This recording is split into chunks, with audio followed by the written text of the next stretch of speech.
Congratulations on making it through your first 24 hours as a new parent.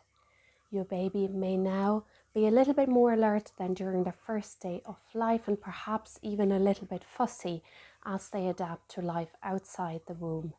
Providing safe skin-to-skin contact remains one of the best ways to help them feel secure, to help them regulate and help them transition into their new environment.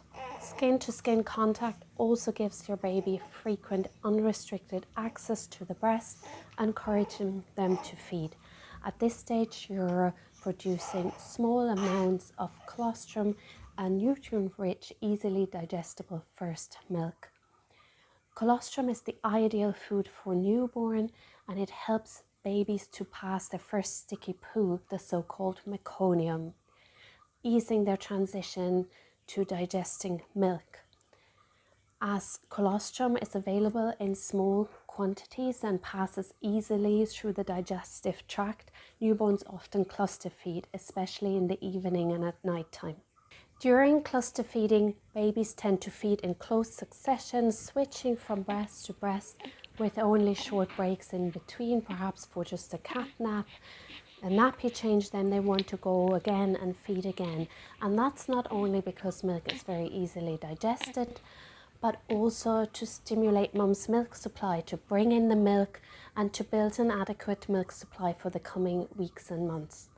This behavior often starts on the second night and is therefore also called the second night syndrome. If your baby is showing effective signs of feeding, such as deep sucks and audible swallows, and you're not in discomfort or your nipples are getting damaged, your baby is also having the right amount of wet and dirty nappies for their age, then this process is very normal, and in fact it actually helps them to practice their breathing, sucking and swallowing coordination before they are faced with larger volumes of milk when the milk comes in, and they're stimulating milk production for the coming days ahead.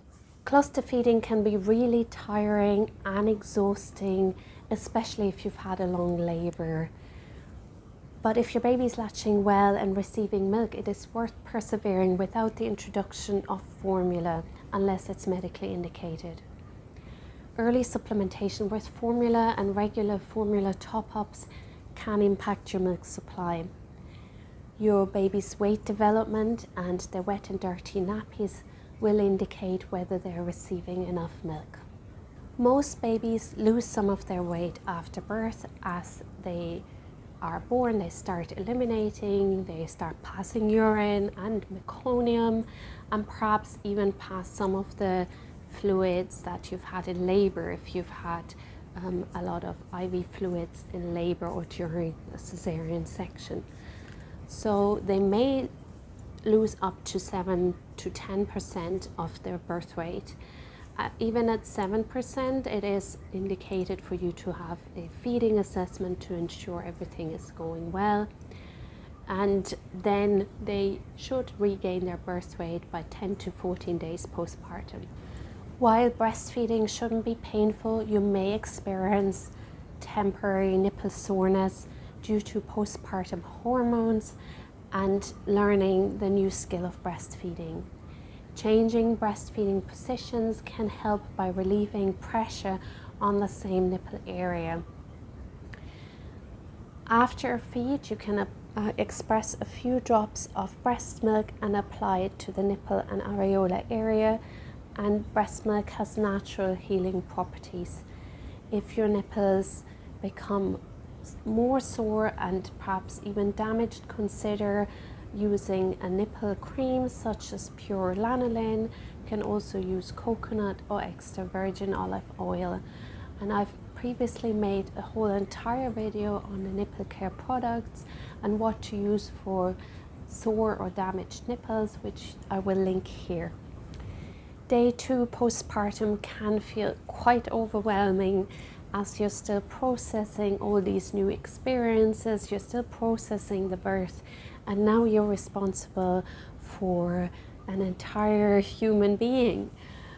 So you may still feel euphoric after birth or quite emotional and exhausted, and all These feelings are completely normal.